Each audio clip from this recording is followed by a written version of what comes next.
بسم اللہ الرحمن الرحیم۔ AH TV کے معزز خواتین و حضرات، السلام علیکم۔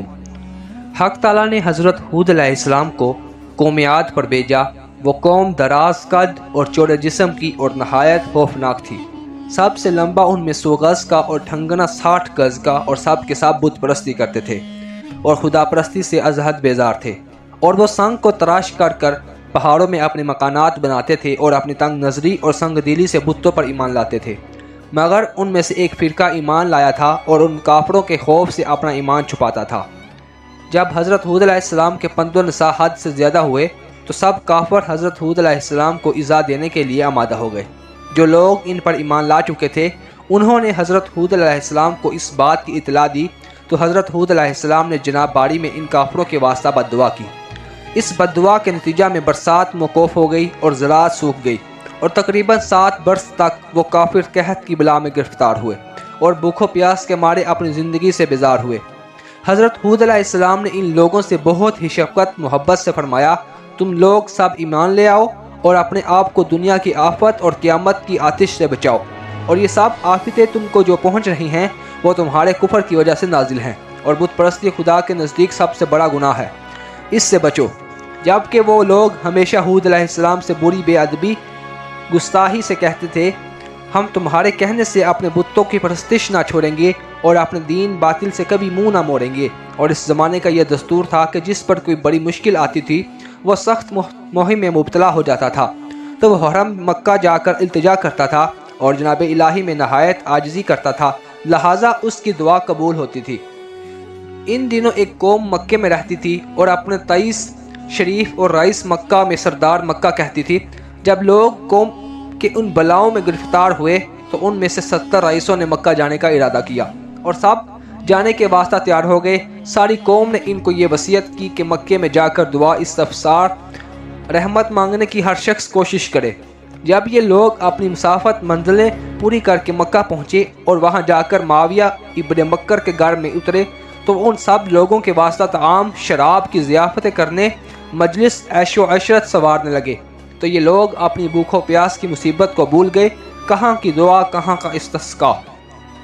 وہ سب کے سب دن رات گانا سننے لگے۔ ادھر ساری قوم نے حضرت ہود علیہ السلام سے کہا، اے ہود، ہم تیرے خدا کو ہرگز نہ مانیں گے۔ اگر تو ہم کو ڈراتا ہے عذاب سے تو کم از کم ہم کو اپنا خدا تو دکھا، وہ کیسا ہے جو ہم پر عذاب لائے گا، اور اگر تو نے ہم کو اپنا خدا نہ دکھایا تو پھر ہم تجھے ضرور مار ڈالیں گے۔ یہ باتیں سن کر حضرت ہود علیہ السلام نے اپنے خدا کی درگاہ میں تضرع اور کہا، خدایا مجھے ان کے ظلم سے بچا، کیونکہ مجھے ان کے ساتھ لڑنے کی طاقت نہیں، شاید یہ لوگ مجھے مار ڈالے۔ اس قوم کے سردار کا نام عاد تھا۔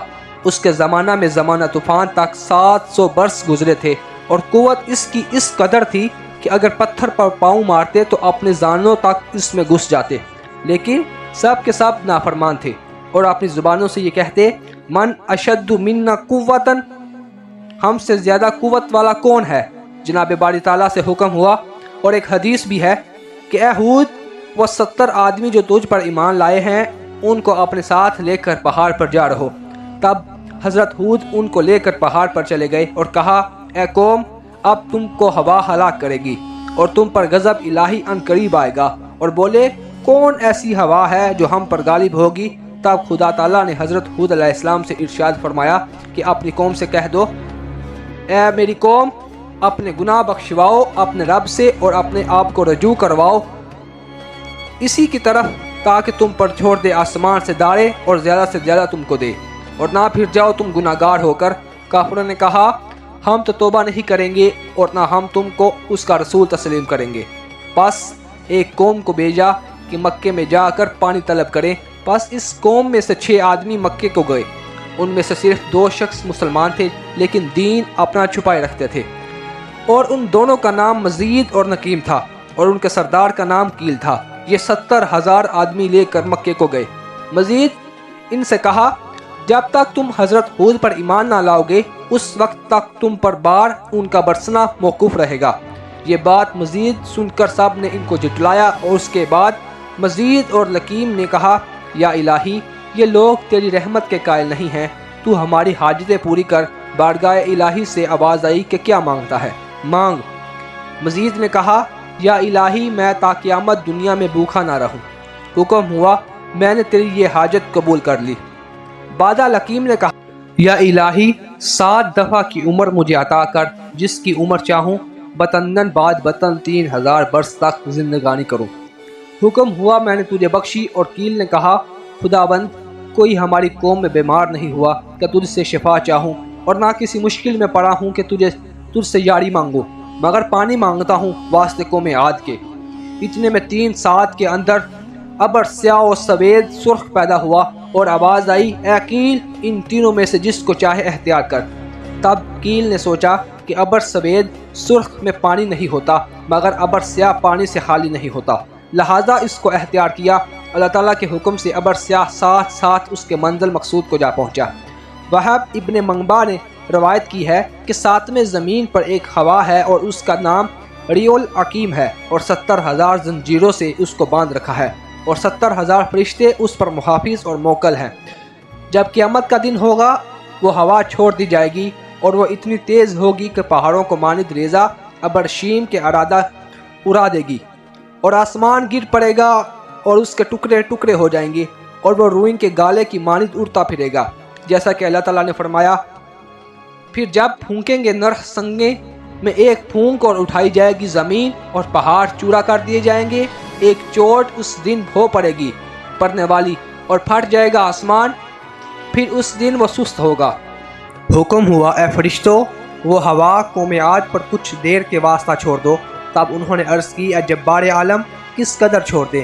حکم ہوا گائے کی ناک کے نتنے کے اندازے سے چھوڑ دو۔ انہوں نے پھر عرض کی یا رب العالمین اس مقدار سے تو سارا عالم ہی برباد ہو جائے گا۔ تب حکم ہوا سوئی کے ناکے کو سوراخ کے برابر چھوڑ دو۔ جب انہوں نے حکم خدا کو بجا لاتے ہوئے اس ہوا کو سوئی کے سوراخ کے برابر سے چھوڑا تو وہ ہوا مانند ابر سیاہ کے پہاڑ کی طرف نکل کر آئی۔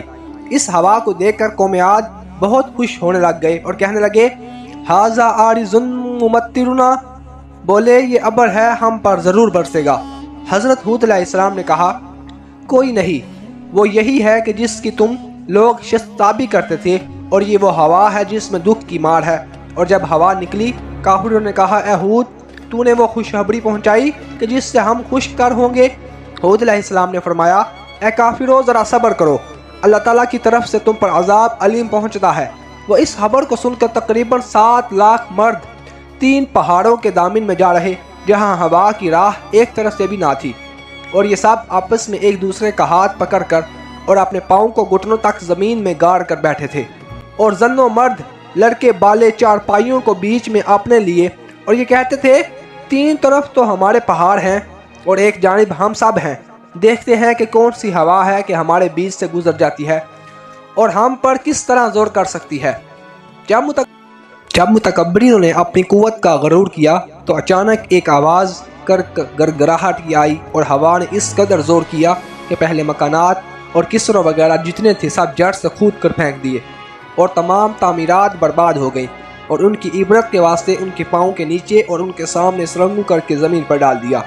مثال اس کی جیسا کہ اللہ تعالیٰ فرماتا ہے یعنی پھر تو دیکھے کہ لوگ ان میں سے بچھڑ گئے جیسے وہ جھنڈ ہیں کھجور کے کھوکھلے، پھر کیا دیکھا ان میں کوئی بچا ہوا، اور پتھر دھول و خاک میں 1 برس تک پڑے روتے رہے، اور جو شخص بھی ان کے رونے کی آواز سنتا تو وہ بھی ہلاک ہو جاتا۔